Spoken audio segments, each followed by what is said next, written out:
입니다. 최상목 대행께 여쭙겠습니다. 네. 대행께서는 비상계엄에 반대했다. 그리고 사퇴까지 그 자리에서 입장을 밝혔다라고 말씀하신 바 있습니다. 그게 당연한 거라고 생각을 하고요. 여쭤볼게요. 왜 그 자리에서 대통령의 바짓가랑이라도 붙잡고 나를 밟고 가라. 이건 안 된다. 11분이 국무위원이 그렇게 하지 못했습니까? 네, 한마디로 말씀드리면은 그 부분은 사후적으로 너무 짧은 순간이긴 했습니다만 나중에 그렇게라도 했어야 된다는 생각을 총리님을 포함해서 많은 국무위원들이 생각을 했습니다. 얼마 전에 이 자리에서 하는 총재께서 대통령의 그릇된 행위, 비상계엄 선포로 인해서 수조 원의 경제적 손실이 있다고 발언을 하셨습니다. 네. 경제를 책임지는 수장으로서 대통령이 비상계엄 조치가 있겠다라고 하면 무조건 막았어야죠. 나를 밟고 가라, 나를 죽여놓고 가라. 왜 그 말 못하고 사후적으로 지금 와서 후회한다고 하십니까? 네, 그런 부분에 대해서는 국무원의 한 사람으로서 송구스럽게 생각합니다. PPT 봐주십시오. 윤석열 대통령의 말들입니다. 계엄군이 국회 유리창을 깬 건 군중을 막기 위한 목적이다라고 이야기하십니다. 이게 타당한 주장이라고 생각하십니까? 의원님, 지금 대통령 관련된 사항들은 지금 사법 절차나 헌법 자, 이 내용은 사법 절차하고 상관없는 태도의 문제입니다. 근데 변론에서 답변을 하신 거기 때문에 태도에 대해서 제가 여쭙는 겁니다. 이 말이 상식적이고 타당합니까, 대행님? 제가 답변이 어려울 것 같습니다. 좋습니다. 대행께 전달한 쪽지를 나중에 언론에서 봤을 뿐이다라고도 이야기했습니다.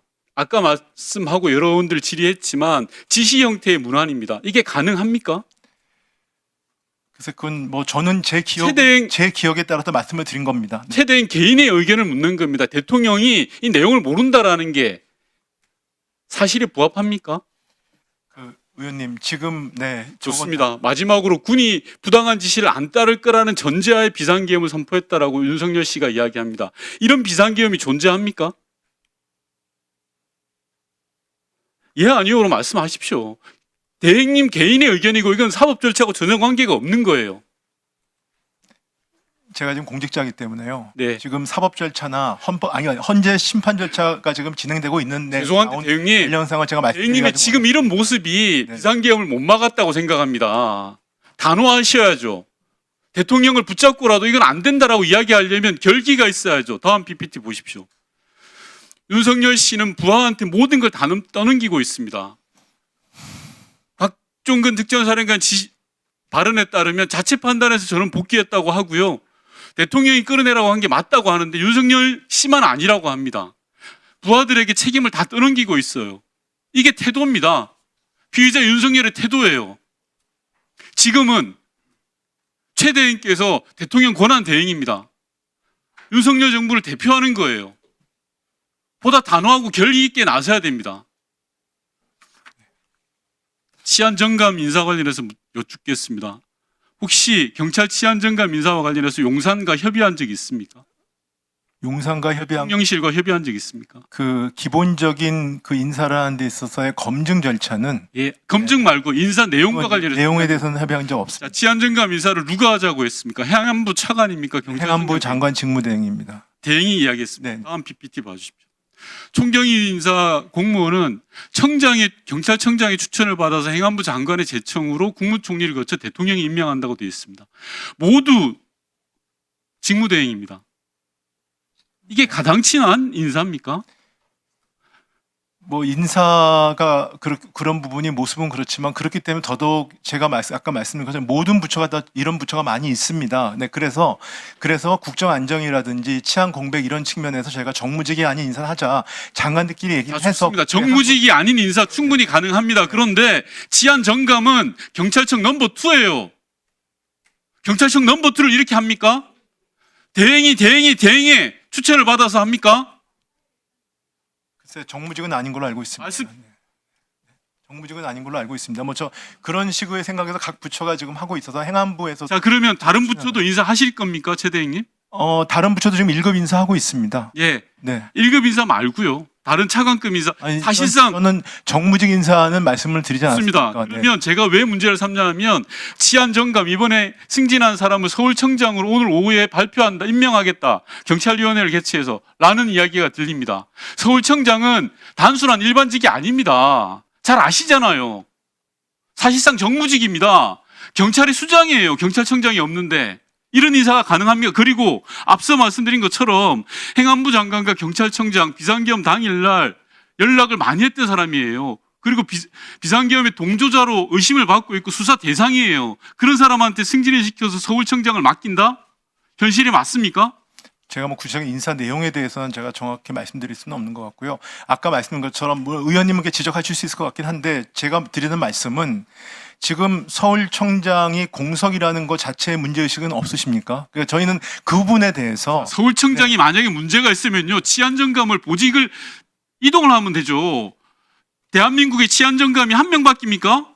부산청장도 있고 많습니다. 왜 그 생각 안 합니까? 그러니까 그건 행안부 장관 직무대행하고 경찰. 자, 다시요. 다음 PPT 봐주세요. 네, 제가 이번에 인사를 3명, 치안감 인사를 3사람 했습니다. 보통 경무관에서 치안감 승진하는데 3년 이상 걸려요.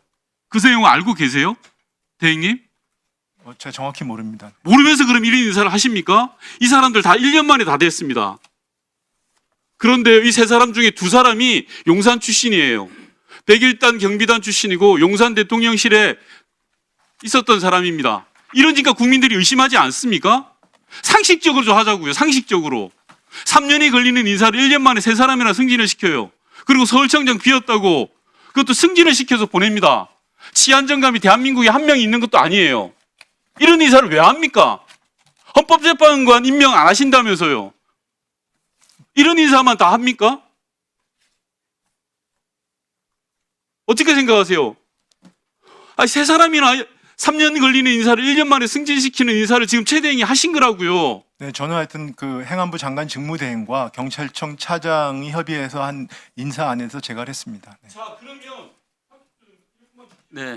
네, 마무리해 주십시오. 예. 행안부 차관이 이 인사를 이야기하면서 이 사람들 1년 만에 승진시키는 겁니다라고 이야기하던가요? 그런 구체적인 얘기는 못 들었습니다. 그런 인사 보고도 안 받고 승진을 시키면 어떡합니까? 경찰 인사를. 자, 그리고 조금 전에 말씀드렸던 치안 정감 승진자.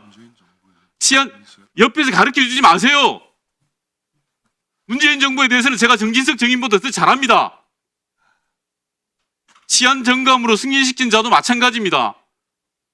윤석열 정부 들어서 벼락 출세한 사람이에요. 소위 말해서 대표적 친윤 인사입니다. 그런 인사를 정상적인 인사라면 마음대로 하십시오. 그건 정권 잡은 사람들이 권한입니다. 하지만 지금 대통령이 탄핵당했어요. 탄핵 심판을 받고 있습니다.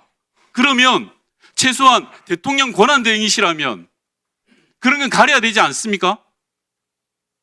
대통령실에 근무했다고 3년 걸리는 인사를 1년 만에 다 합니까? 정상적 시기가 아니잖아요. 하실 말씀 있으면 하십시오. 네, 제가 뭐 구체적인 인사 사항에 대해서 말씀을 안 드리겠습니다. 네.